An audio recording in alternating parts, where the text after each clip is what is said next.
Hello and welcome to our webinar today, Leading During COVID-19. And this is Survive to Thrive. We have two great panelists today that I'm really excited to introduce you to. But before I introduce them, I want to set the tone for the conversation today. This is a defining moment for leaders. And while it's been really challenging, it also presents opportunities.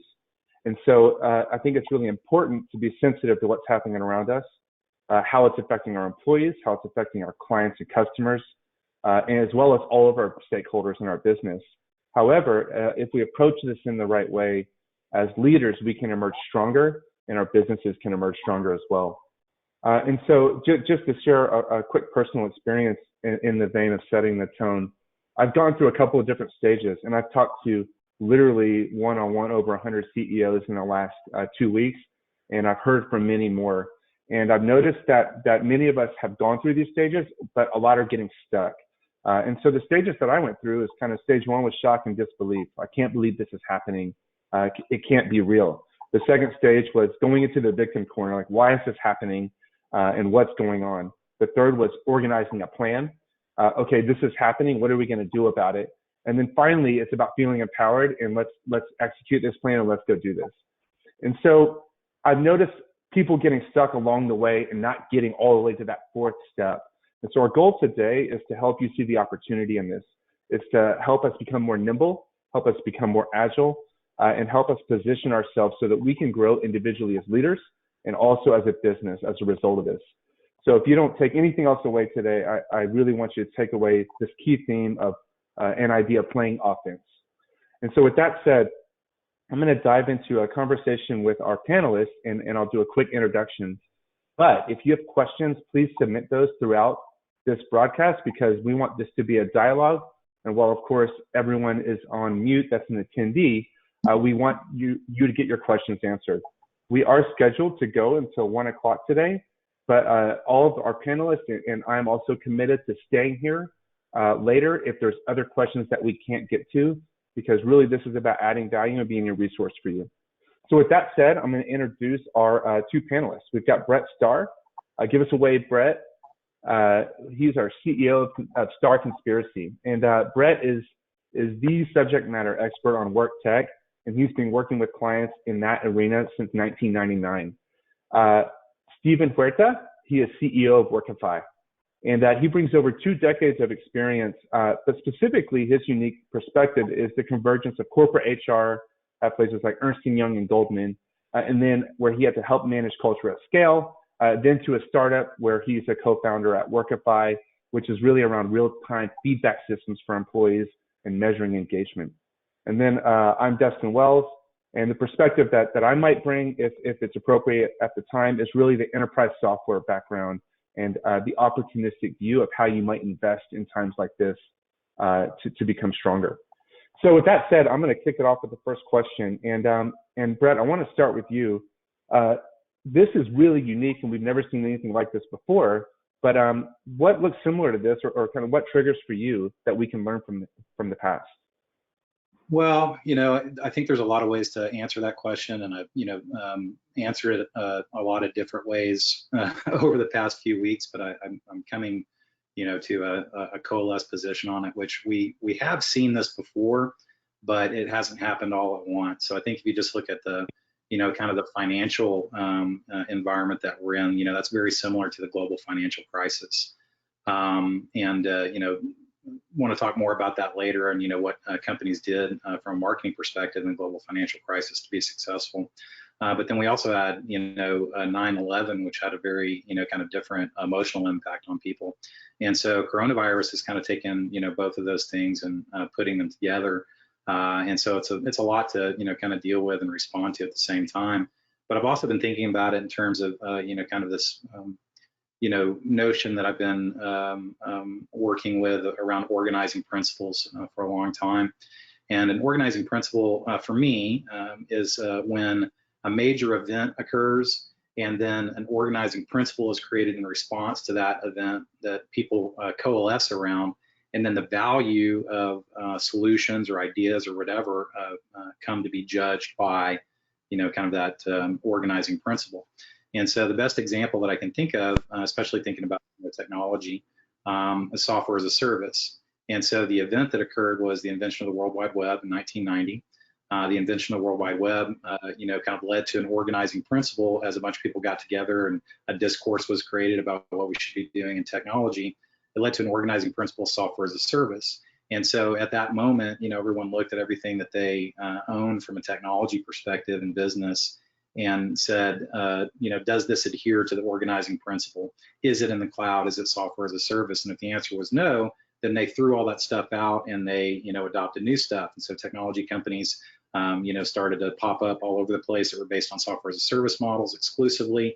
And the bigger companies really had to retrench and redevelop and try to play catch up. And I think that we haven't really had an organizing principle in work tech, at least since then, until now. And so, the global financial crisis, was significant, but it didn't really lead to an organizing principle that caused everyone to reevaluate everything. This really is. And the thing about organizing principles is you don't really know what they are in the moment because they're shaped through discourse.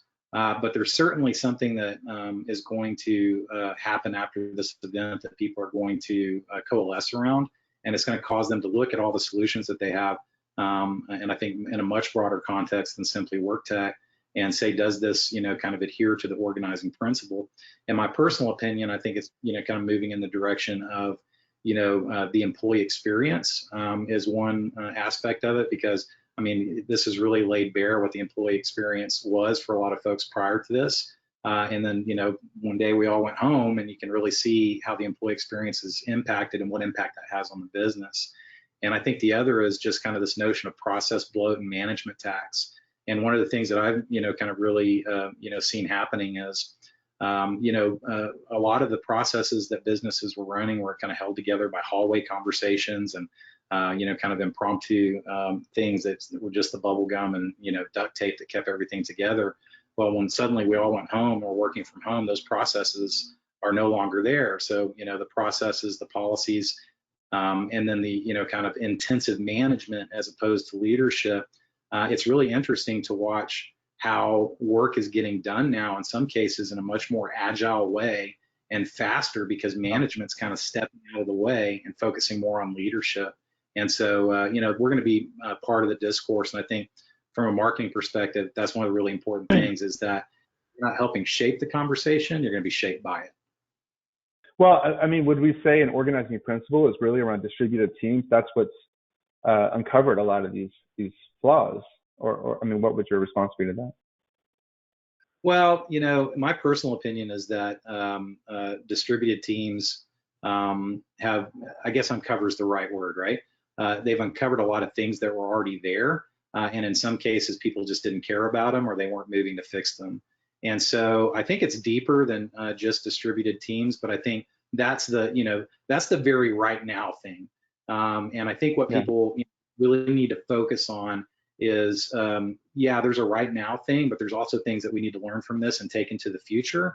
And I don't think, we're not gonna, when we get on the other side of this, a 10,000 person company isn't suddenly going to keep letting everyone work from home. A lot of people are going to go back to the office, right? So I think that people who tie their messages or their leadership strategies specifically to, distributed teams specifically, are going to miss what happens when we get on the other side of this, in my personal opinion. Yeah. Well, so I think, and Stephen, this is really targeted to you. If the tide's going out and that's uncovered a lot of flaws and maybe opportunities as well, like what are you seeing as it relates to employee experience? Yeah, well, based on what we see and the responses we're seeing from our clients and the companies that we're working with, it appears as though we're still very early in this process. I think similar to the phases that you described in the intro, Dustin, around your personal processing of the situation we're in, and the other CEOs in the network, the people you're talking to, leaders, experiencing the same thing. Those phases that you're going through, we believe companies are going to be going through similar phases of that as they grapple with, the various components of the challenges that COVID-19 has brought and the impacts to how we work. In the last few weeks, obviously, companies have been focusing on distributed teams, and I do agree with Brett that that's one component of this. But as we get into the later phases, what we see is companies are now starting to look to predict what's coming next. Things like manager effectiveness, understanding of the new business priorities, how things have shifted. Getting leadership communications, the right communications out to employees, and doing that in an effective way. How the company is going to be aligned around these priorities and execute on those.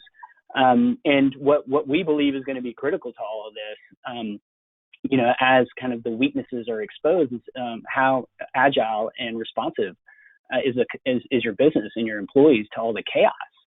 And the reason why we feel that this is really, really important is because our view is that there's going to be two discrete phases. So the first phase we're in right now is this sharp retraction in reaction to the kind of economic downturn that we're entering, and we're probably still in the early phases of. But as we work through this and as we work through the phases, there will be a stabilization. Companies will begin to figure this out, and there's going to be a quick rebound.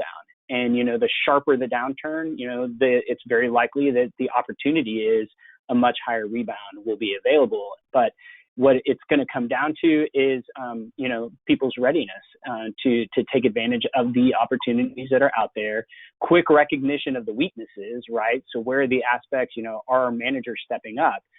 Are we aligned around the things we need to do to take advantage of the opportunity? And we believe that every piece of people tech is going to be evaluated on how it performs during this period. And so there's going to be a lot of lessons learned, but, this notion of responsiveness and agility is going to be really, really critical. And that's what we see companies are talking about, at least the ones that we're interacting with. Yeah, I totally agree with and Dustin, I would just, kind of like to ask you from a tech perspective. I mean, what we saw in the global financial crisis is that there were companies who made, really good decisions, and when the economy turned around, it was just a slingshot for them.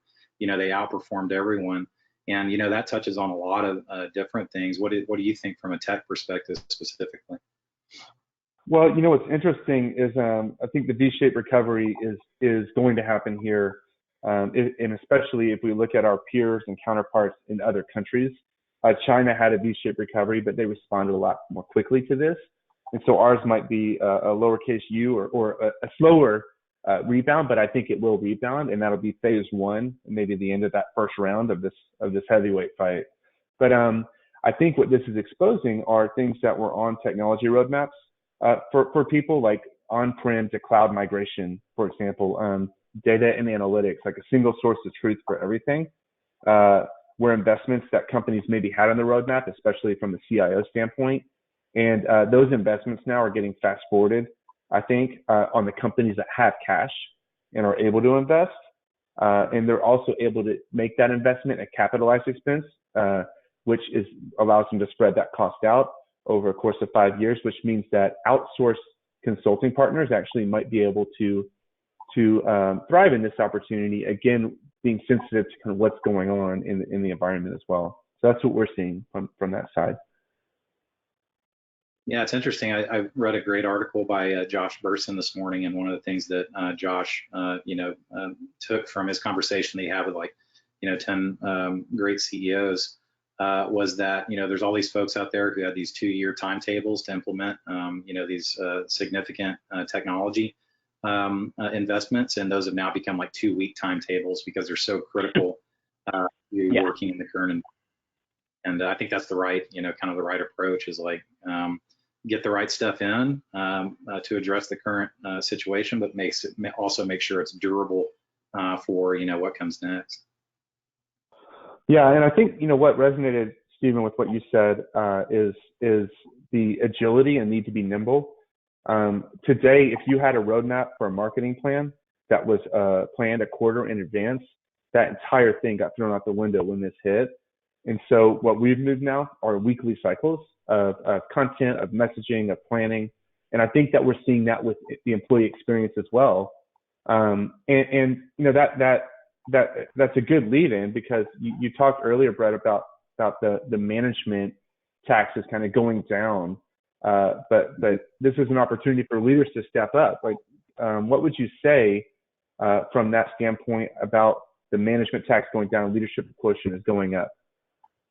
Well, I think for a long time, people have confused the topics of leadership and management, and they're really two different things. And, we're an agile shop. We're an agile professional services shop. We work in weekly sprints. We, try to stay as flat as possible. It's about velocity. It's about excellence and, quality and, fair price and all that stuff. And, I think that when you try to, kind of, a lot of times, I guess the easiest way for me to say it is like your org chart becomes your destiny.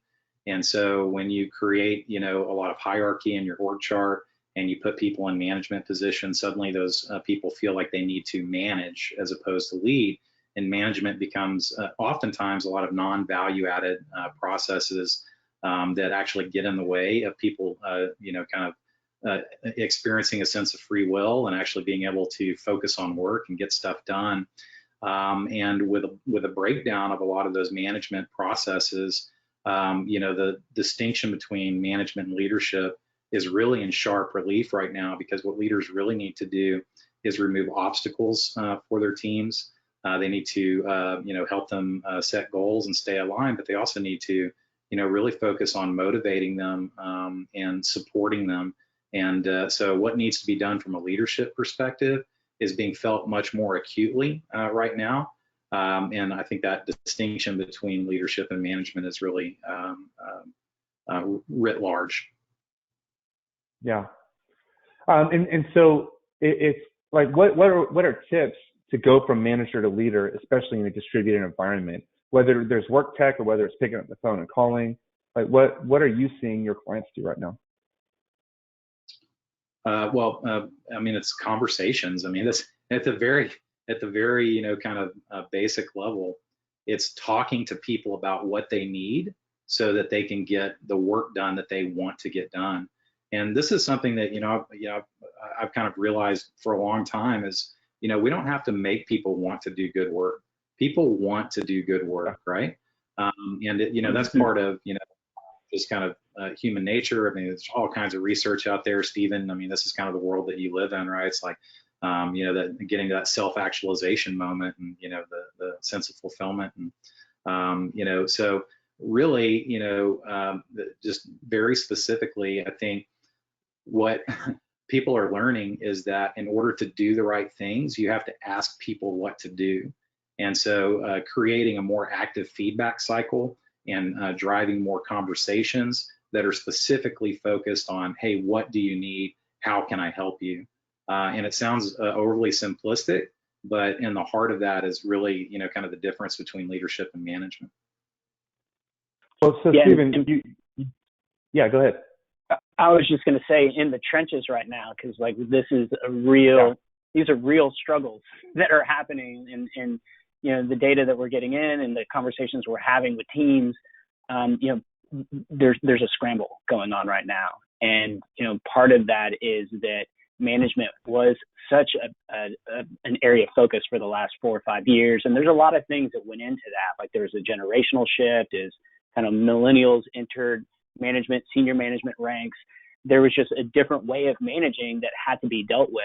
And so there was, to some degree, an over focus on that. If we look at Brett's point on the management tax, and having some unintended consequences of becoming management heavy, what we've seen in feedback from employees and the experience that they're having over, the last 12 to 18 months is there has been somewhat of a disconnect with leadership. So you had this growing kind of managerial ranks and this focus on this, almost what could be an over-engineered management kind of hierarchy and process, with a growing disconnection with leadership in terms of feeling like there's not enough transparency. And here you have this COVID-19 situation that is dislodged everything. we may look back at this and really equate this to, a flattening event that organizations have just never. This may be the most profound flattening event for management and leadership that's ever happened, due to the size and the scale at which this is occurring. And so what we see right now is that what leaders need to do is they need to lead. And right now, the risk is that there is, a fear, a paralyzing fear of what should we do. What's most important is getting in front of the business, addressing the things, the known knowns, the things that you're going to be able to address, and be honest and transparent and empathetic about the things that you're still going to need to get answers to. We also see a lot of companies, gravitating to a new vision for the business and how you're going to emerge from this, and really looking at this opportunity or this situation as an opportunity to emerge as a stronger company. And those are the things that we believe, if management can make quick decisions, they can rally behind a new vision for how the business is going to emerge and how we're going to all come together through this. You're really going to be able to capitalize on the opportunities. And Stephen, I just want to, getting feedback. Sorry, go ahead, Brett. Well, I just want to, kind of emphasize a point that you made.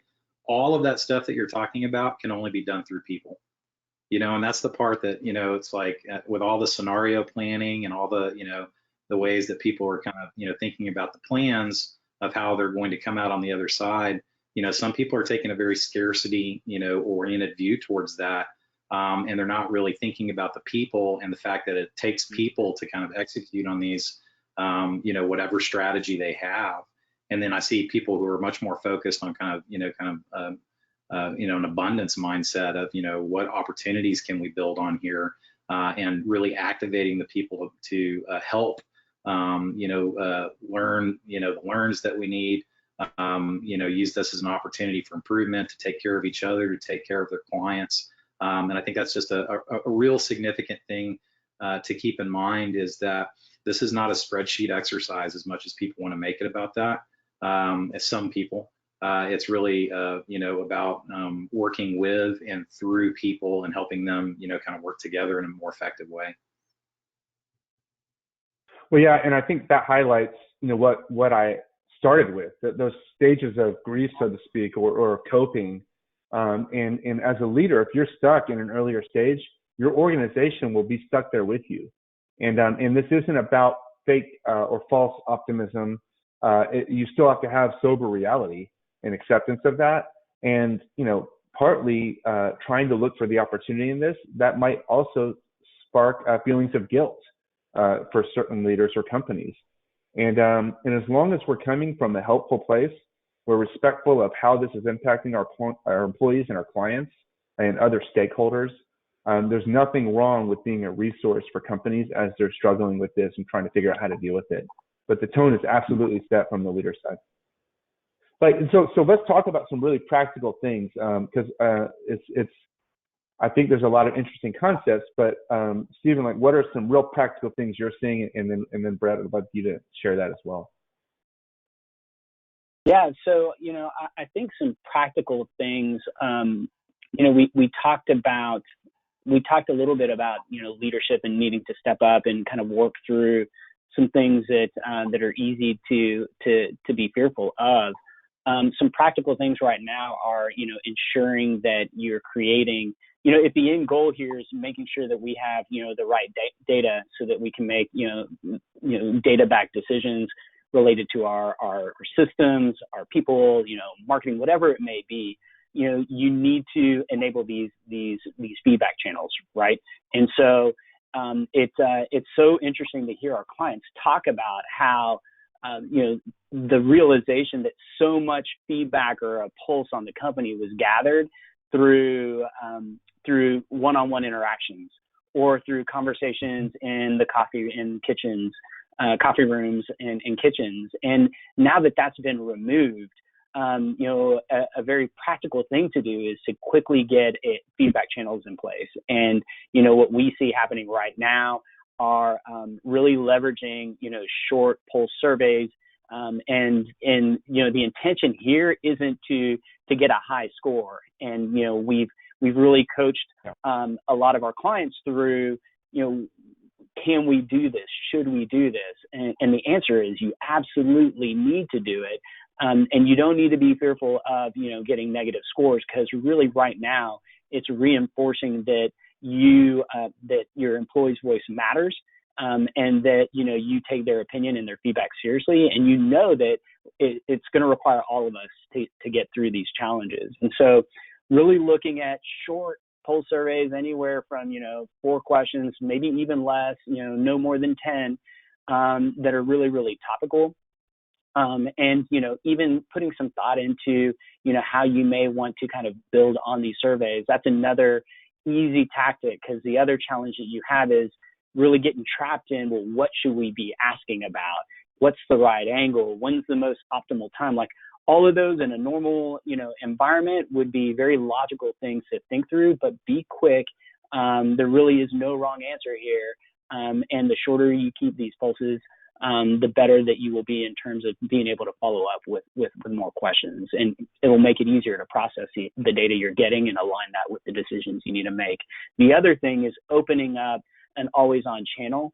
And, that's somewhat of a newer thing. We see companies leveraging lighter weight tools, such as, a dedicated Slack or Microsoft Teams channel. But there are also more robust tools out there that will enable a two-way anonymous dialogue with an employee. And, the end goal here is giving your employees a channel to push feedback around the challenges they're facing, resources they need. Even we see a lot of employees wanting channels to push positive feedback, because they don't know where to direct that to now. Used to go to their manager, their peers. They really don't have a place to send that. And so those are 2 really, really quick, easy to turn on, easy to action and implement ideas that we see companies doing right now. Now, real quick, to elaborate on something you said earlier, we had a question, and I want to encourage anyone that's listening to please submit questions as you have them. But we did get one, and I don't want to get too far away from what you said before we get to this. Stephen said he envisions there's going to be a flattening of management and leadership as a result of this. So what does that look like, or how does that manifest? And is this something that we should actually embrace, or should we avoid it? I'm going to answer the second part of the question first, Yeah. and I'll go back to the first. We don't have a choice.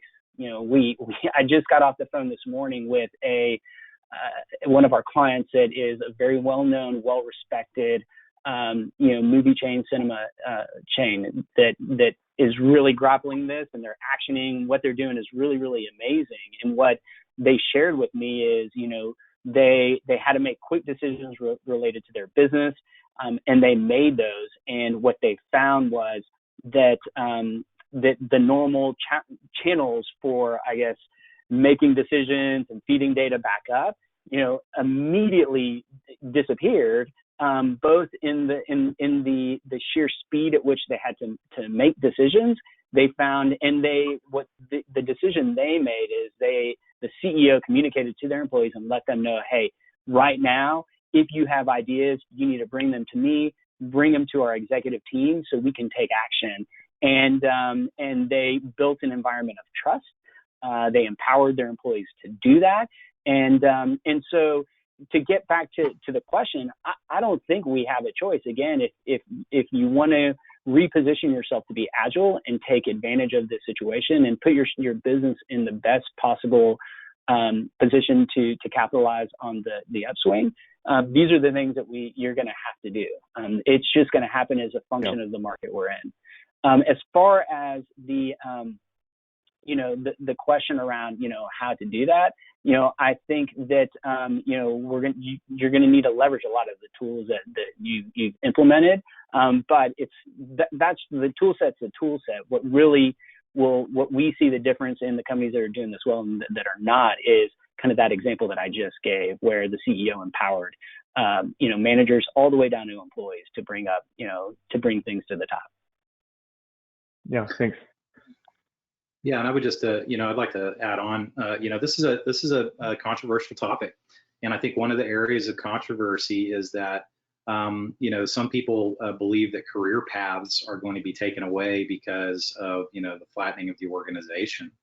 And I think it's really important for people to understand that, a flat organization still has a need for leaders, and it still has a need for people to grow and be promoted, and to, exhibit mastery around, the work they do and to teach others. And so I think a lot of times, people process, kind of flattening as, kind of taking away the ability to grow inside an organization and to be exposed to new opportunities and, all that. And so I think it's really important when we're talking about flattening organizations to also be careful to address what a person's personal interest is in working with the organization, that, those two things are not tied together. So when, management and organization, creates bottlenecks around decisions being made, because everything kind of has to get, sent up the chain and then down the chain again. That's the flattening that needs to happen. It's almost more like an informational exchange and ability for people to, be self-reliant, make decisions in order to get work done. That does not mean that there are not tremendous opportunities for people to increase their, roles in the organization, their compensation, their ability to be mentors and leaders and all those things. So I think sometimes people hear flat and they think, oh, we're all going to have the same job, and that's not the case at all. Yeah, and we're definitely not talking about flattening to holacracy or any other kind of cultural movements like that. Absolutely not. So Brett, I want to move to investing, but before we do that, being the work tech guru, what are some practical things people can start doing now to respond to this and to be proactive? I would say, I'll put on my, kind of marketing hat for a moment and say, I think this is very relevant to work tech companies. There is going to be an acceleration around the migration from thinking about things in terms of marketing and to start thinking about things in terms of the customer experience. And I'll give you some, real specific examples. When you think about things in terms of silos like marketing, as being, marketing, and you say, well, we need a response to coronavirus, so let's get our messaging out there, and we want to help, and et cetera, et cetera. And then you get over to kind of the sales pillar, and sales folks, this fictional organization I'm talking about are still very driven by pipeline numbers and still need to hit their conversion ratios and set up demos and do all that stuff. And so you've got, marketing doing one thing over here, sending a very helpful message out to the marketplace, and you have salespeople still running their, kind of outreach or sales loft, kind of cadences that are running, kind of automatically in the background. They're making calls, and the calls seem very focused on, trying to sell stuff.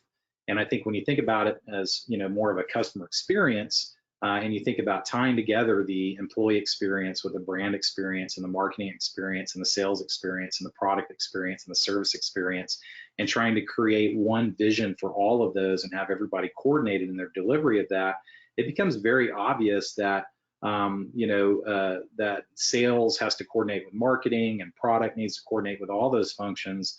And so in an organization like that, you can still be having great conversations from a sales perspective, but you need to be kind of activating your customer experience. And if you want your customer experience to be that, we're here for you, then salespeople really need to be reaching out, driving conversations about what they see other people doing in times like these, what gains can be taken in the future, and just offering to be a resource and help.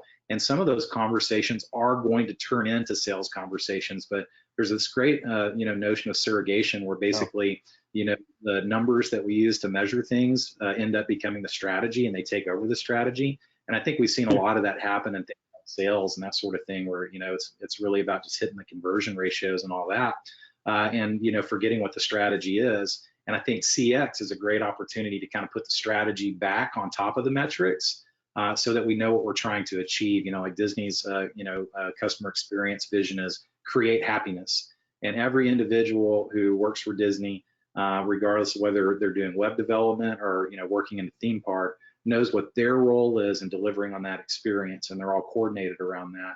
And I think technology companies right now need to think about that, what they want their CX vision to be, and then rallying everyone around that. it's important now in the short run, but it's also going to be important in the long run as we get on the other side of this, because that's going to differentiate, the really great companies from the ones who are, not so great.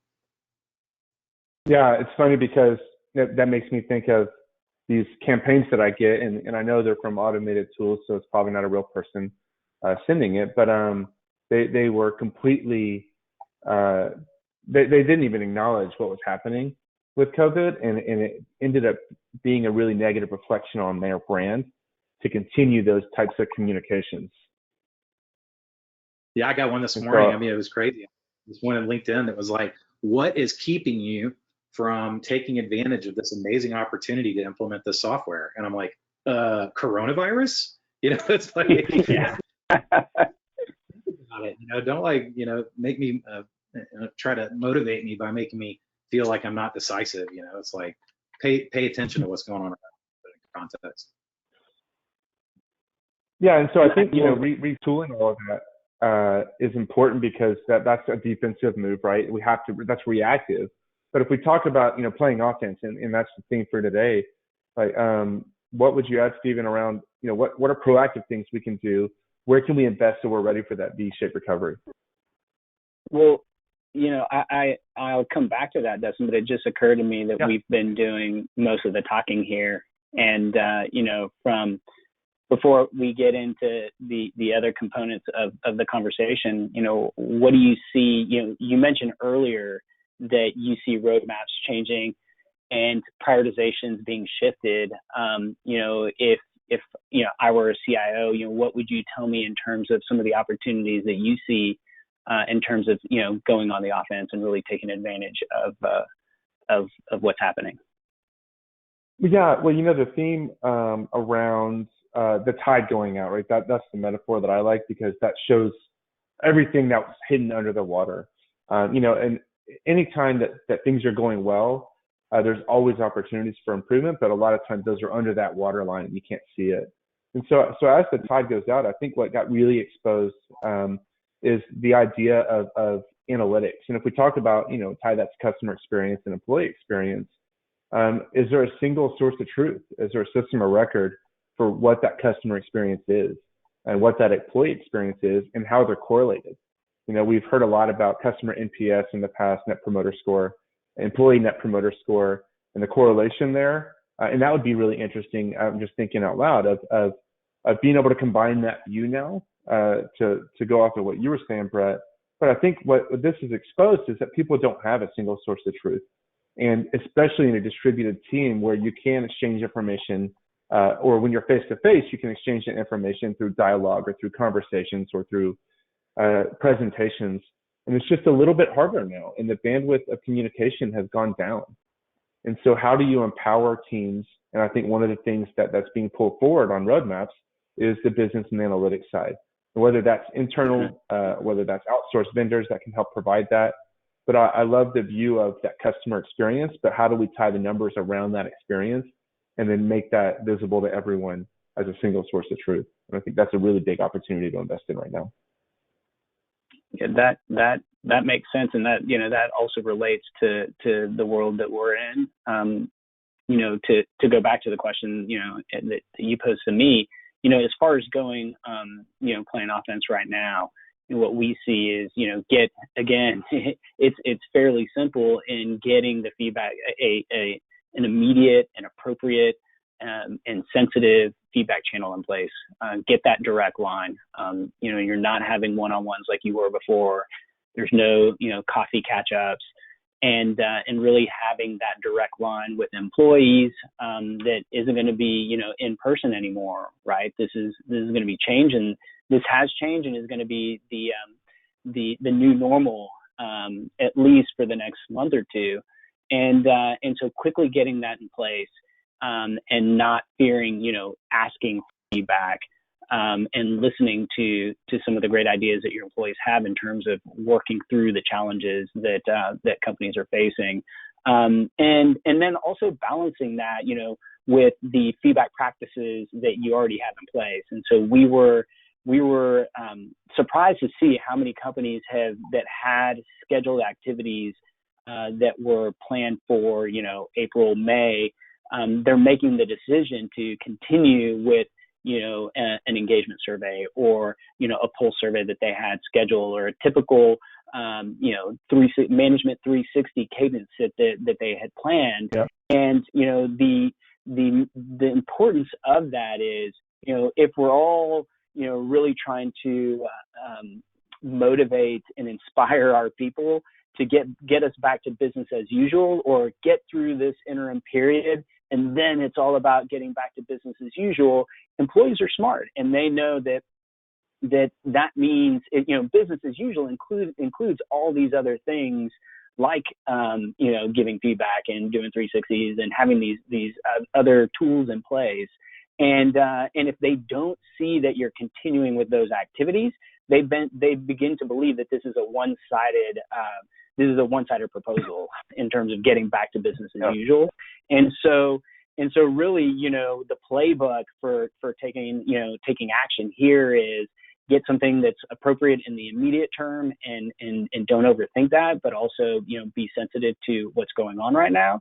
And then, work through the things that you already had planned out, and sticking with the things that make sense, so that you can create the sense of normalcy for your people. Yeah. So as questions come in, I'll start to get to those. I also want to just highlight that we're here today to try to be a resource for you. And so to that vein, you can see our contact information. If Brett, if you have questions for him after this as well, and you want to talk about work tech or marketing or positioning, he's going to be a great resource for you. So please reach out to him. He's willing to take those calls. These are no obligation. These are not sales meetings. These are us trying to be helpful. Stephen, I know, has some offerings from Workify that are free for companies to take advantage of, to open up some of those communication channels. And so I know you can go to the website and learn about that, but also if you want to reach out to him, he's a resource there. And then if I can be a resource on just what this might look like for your technology roadmap, how you, whether you're a CIO or a CHRO or CPO, need to think about this, I'm happy to be a resource for you there as well. And so with that said, I'll go to our first question, and this is for Brett. This is a defining moment for leaders, but it's also a defining moment for brands. And the question specifically is around, is this an opportunity to reposition, especially specifically, this is a work tech question, how we go to market and who we are? Wow, that's a great question. I've been having that conversation probably about 15 times a day. I'm not kidding. And so, here's the thing. I've been in work tech, from a marketing perspective since, a long time, longer than I want to admit. And, there's been a lot of things that have changed in that time, but one constant has always been us talking about the future of work without it ever arriving. Just conversations about what the future of work is going to look like, what's it going to look like, what's going to look, and it just never really arrives. And then, basically it was dropped on our front door, by coronavirus. It literally was. The future of work just happened, overnight when everyone got sent home. And not because it's about, from my perspective, just, the remote work experience specifically, but because it did expose all of these issues around, how the employee experience, kind of was being managed. And so, I think a lot of the companies that I work with, and just the segment in general, they already have good solutions. They already have great solutions. So I don't actually recommend that people reposition. I recommend that people stay true to the purpose that drove the creation of their business in the first place, and they remain, kind of stalwart with their core message. But I do recommend that they create campaign messages and campaign opportunities that take advantage of this moment in time when the light is really shining on the work experience and the way work gets done, and to tie their value propositions to this moment of great awareness, and talk about it not in a way that's like an emergency response to kind of what's going on right now, but in a more durable way that says this is highlighting what always needed to change to begin with. So let's take this as an opportunity to fix it now because people need it right now, and then carry it with us in the future.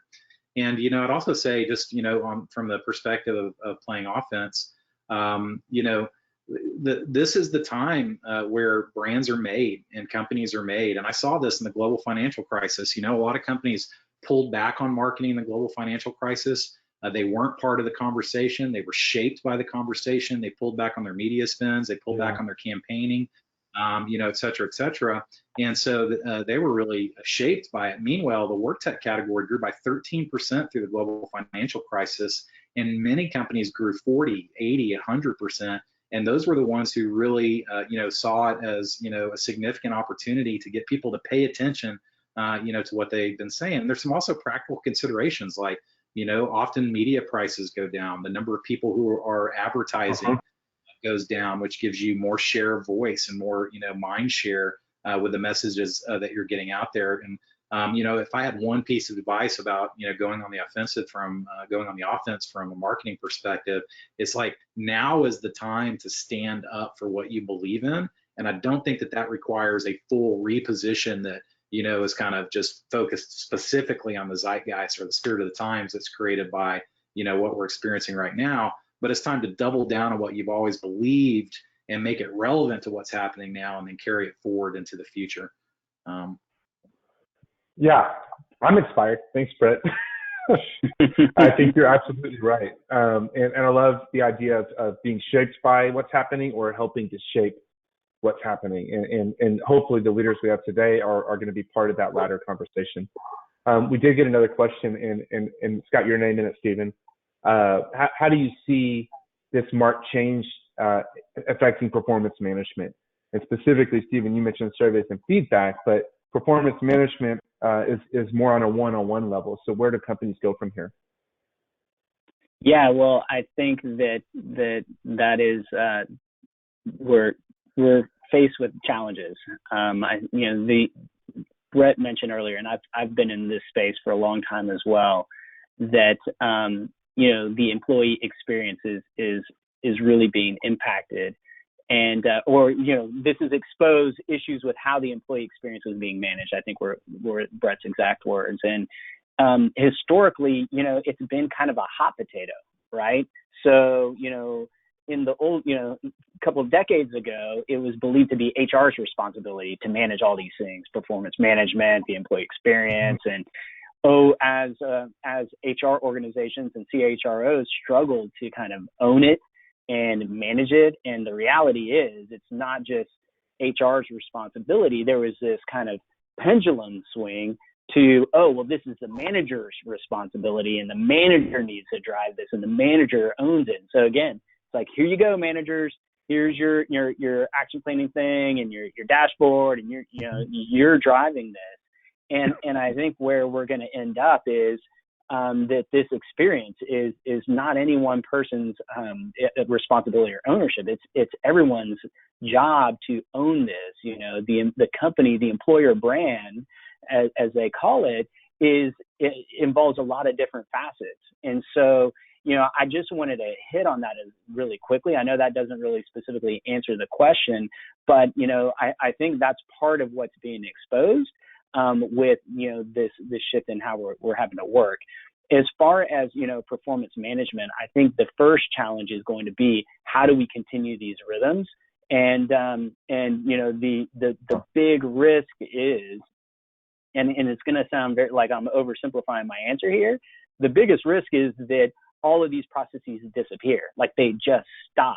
And, partly because of what we were just talking about, managers are going to be waiting for HR. HR are going to think that, the manager should be driving this, and they're going to be waiting on calls from, a leader saying, hey, I want 360s on all my managers. And the reality is that, this is going to be a joint effort in this new way of operating. And so what we're promoting with our clients is, proactive conversations. And, with the clients that we work with directly, we're saying we're here to help, right? We're here to support. So I would say another thing is lean in on your service providers and your partners that you use from a work tech perspective, because they should be helping as well during these times. But the short answer is keep a rhythm. And that's the big risk right now is don't just stop everything that's happening because, the old way of working is we've had to, move away from that. Well, Stephen, you brought up a point that was really critical to, kind of what we experience, which is about this notion of multiple channels. The multiple channels part is important because people deliver different kinds of feedback through those different channels, whether anonymous, non-anonymous, who are they going to be speaking to, et cetera. And I think to get, a really good view of, everything, you just need to have a bunch of different ways to get the information. So I agree. I want to go back to the branding and positioning. We got a question around that. What's your thinking around marketing campaigns that provide discounts to get people's attention?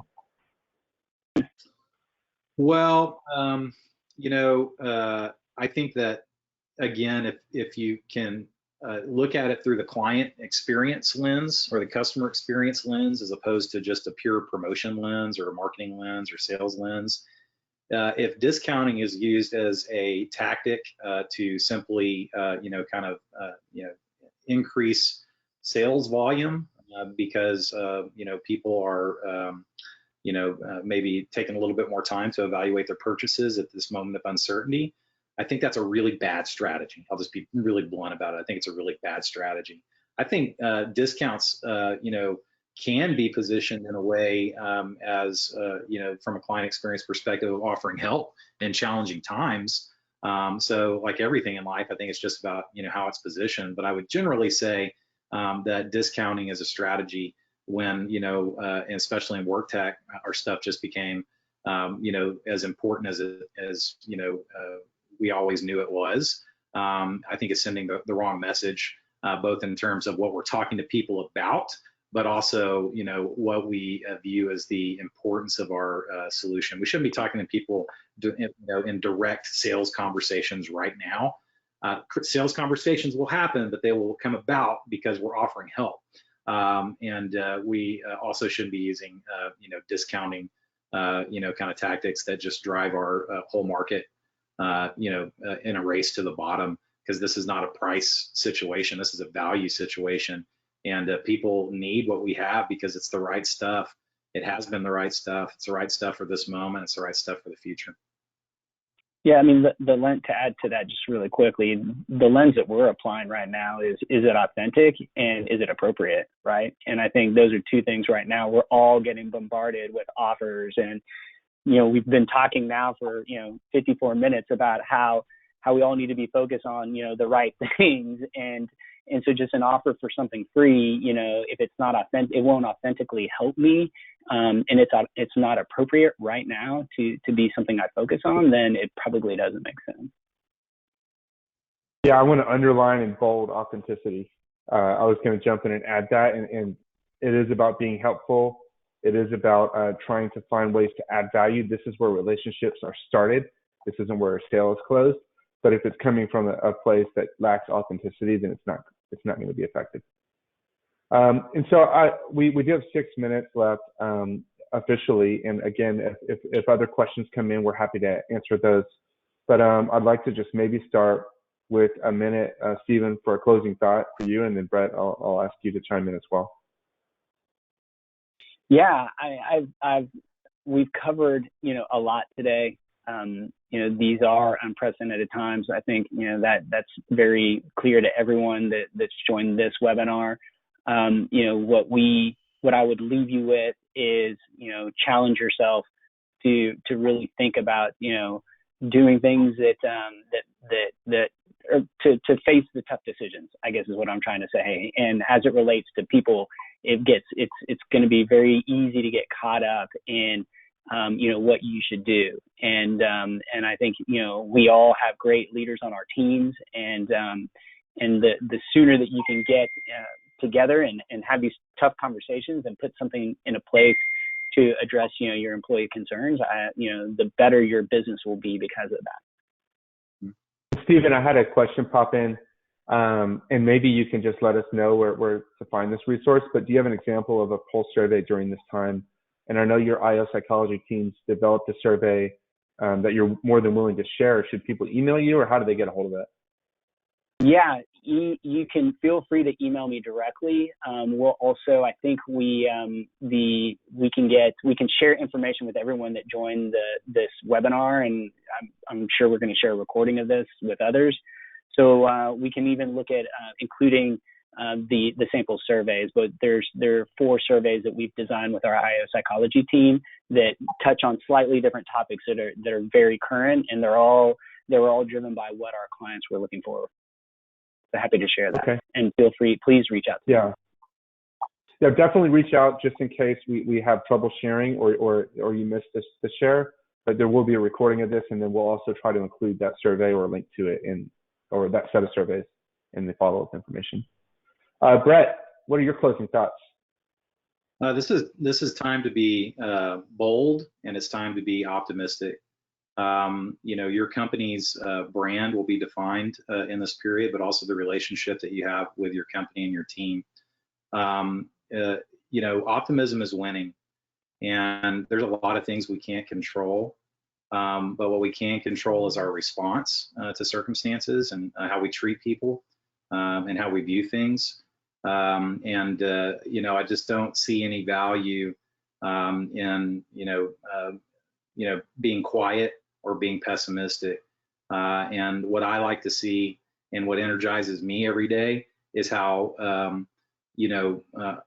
optimism can spread between people when they start to think about building on what's going well and using these opportunities that we have to improve a lot of things that we need to, so that we can come out on the other side of this stronger.